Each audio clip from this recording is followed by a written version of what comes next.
Ẹ̀yin èèyàn mi, ẹ kú dédé àsìkò yìí, a dẹ̀ kú bó ṣe ń lọ, a kú tí aago ẹ̀ tí gbọ́ tuntun. Ẹ ṣé gan-an ni, ààbò Ọlọ́run á dájú lórí gbogbo wa in Jesus name, amen. Nọ́mbà ní àbúrò Mariam, wọ́n ní àbúrò Mariam àti Tóbi, olórí Tóbi. Bí wọ́n ní wọ́n ṣe gbọ́n mi sí omi òtó. To the extent pé ṣe làbúrò Mariam tó mú go. No, àbúrò Mariam kan ló mú go. Tóbi, wọ́n ní Tóbi lọ́ba ló lọ pa ìgò tó jọmọ́ àbúrò Mariam, olórí Mariam lórí, tó la orí ẹ̀ sí méjì. A fi dìgbàdìgbà hospital. Wọ́n ní báwọn DSS ṣàlò mọ́ olórí Tóbi nìyẹn. Wọ́n ṣe lọ tì mọ́lé nìyẹn o.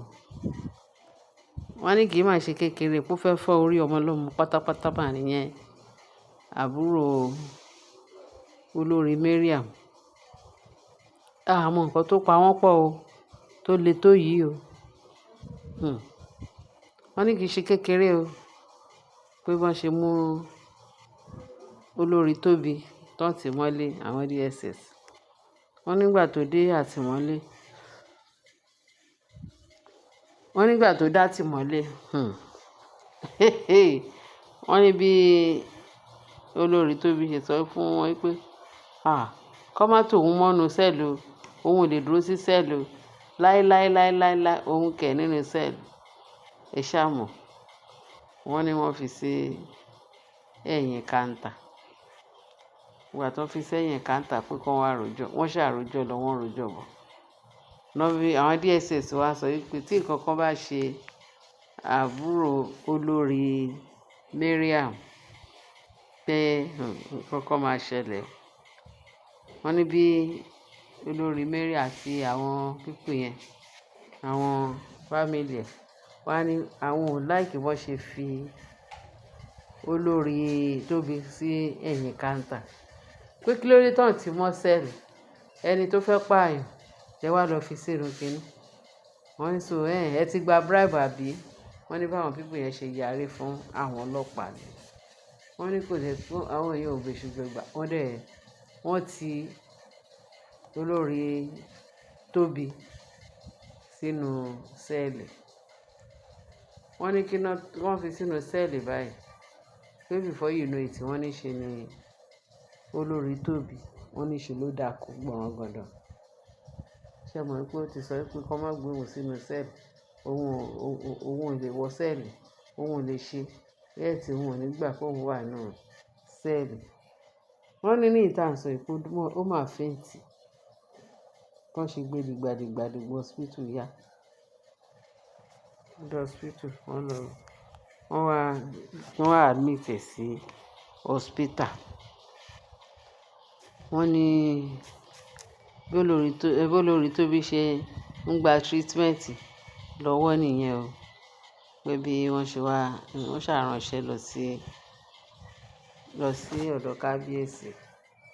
Wọ́n ní kábíyèsí sọ fún àwọn ọlọ́pàá pé kí ló ṣẹlẹ̀. Wọ́n wá sọ fún kábíyèsí pé wọ́n ló lọ fọ́gò mọ́yàn lórí o. Àbúrò Mariam mọ̀ kìí kan.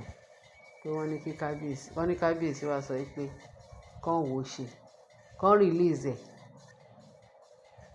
Pé kán release ẹ̀ because allegedly nǹkan tá gbọ́ nìyẹn.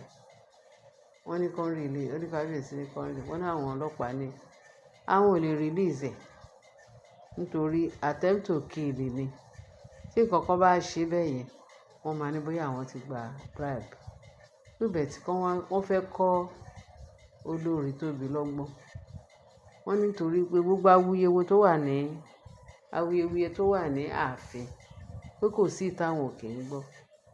Pé wọ́n ṣe bàjẹ́ tí kábíyèsí náà tó bà wọ́n jẹ́ yẹn, pé àwọn fẹ́ kọ́ wọn lọ́gbọ́n. Kí ló dé tí kábíyèsí ń dì pẹ̀lú àwọn ẹlẹ́yìí? Ó yẹ kí wọ́n fi àwọn pípọ̀ yìí tó bá fi wọ́n jẹ́jọ́. Wọ́n fi ẹjọ́ jẹ́ kínní. kọ́ fojú bẹ̀lẹ̀ àbí báwọn náà ṣe ń sọ pé wọ́n ní kán discipline ẹ̀ pé kìnìún kábíyèsí ní òun ò ní pé kí ẹ má discipline ẹ̀ pé tí ò bá jẹ́ àwọn ọmọ tó ń tọ́ àwọn ọmọ ìbejì lọ́wọ́ pé níbo ni ó kọ́ àwọn ọmọ yẹn sí pé nítorí àwọn ọmọ tó ń tọ́ lọ́wọ́ yẹn lòun ṣe ń ṣàánú fún pé tí ò bá jẹ́ bẹ́ẹ̀ kò sí tó kàn wọ́n pẹ̀lú Ashley because Ashley ò ń gbọ́rọ̀ Ebola Ashley oh my I'm very sorry wọ́n ní Tóbi olórí Tóbi ò ń gbọ́rọ̀ ọ̀rọ̀ tó kan Ashley ni pé Ashley wà lọ́sípítù pé Tóbi náà wà lọ́sípítù bọ́ọ̀ mọ̀ pé iṣẹ́ ọwọ́ wọn náà jẹ́ o pé ṣùgbọ́n kán báwọn rìlíìsì olórí Tóbi wọ́n ní àwọn ọlọ́pàá ní kábíyèsí o pé tó bá pé ìyàwó pírẹsidẹ́ǹtì gan pé because ọjọ́ náà bó ṣe rí ọ̀rọ̀ ìjọ ṣe rí náà ṣe máa ń dà pé kì í ṣe pé bóyá nítorí pé lágbájá jẹ́ ìyàwó tẹ̀mẹ̀dù bàbá mi jẹ́ ìyàwó tẹ̀mẹ̀dù pé wọ́n fẹ́ kí ọmọ yìí kó yẹn Tóbi wọ́n fẹ́ kí Tóbi kó rí ìjìyà kan tó ṣe ó mọ̀ọ́mọ̀ ni ó mọ̀ọ́mọ̀ àfẹ́ kó fẹ́ pààyàn so wọ́n ní bí kábíyèsí ṣe ibi tí a gbọ́ íńtánẹ́ẹ̀tì ni allegedly pé ibi tí kábíyèsí ti dá wọn lóhùn ọ̀rọ̀ yẹn nìyẹn o so now wọ́n ní kábíyèsí wá ní kò sí problem pé ṣùgbọ́n kàn wò ṣe torí àwọn ọmọ ìbejì tó ń tọ́ pé torí àwọn ọmọ ìbejì yẹn òun àánú àwọn ọmọ ìbejì yẹn ń ṣe òun so ibi tá a ti gbọ́ nǹkan tí kábíyèsí bá a ṣe gbọ́ nǹkan tí kábíyèsí sọmọ nìyẹn now àwọn èèyàn wa wá ń sọ pé pé nǹkan tó dára fún wọn nìyẹn wọ́n ní tẹ́ bá wòye dáadáa pé àwọn méjèèjì gbogbo àwọn olórí tó wà láàfin pẹ̀lú nǹkan tí wọ́n ṣe fún náà pọ́lọ́hún Naomi ló dẹ trap yẹn fún wọn ó dẹ trap fún kẹ́ni kejì pé wọ́n ṣẹ̀ṣẹ̀ bẹ̀rẹ̀ ni o àfi tó bá jáwọ́ wọ́n ní nǹkan tó ń tì wọ́n yẹn láti ṣiṣẹ́ láti jẹ́ kí Naomi máa rí wàhálà òun lọ́lọ́run dá padà fún wọn yẹn ẹ̀yin èèyàn mi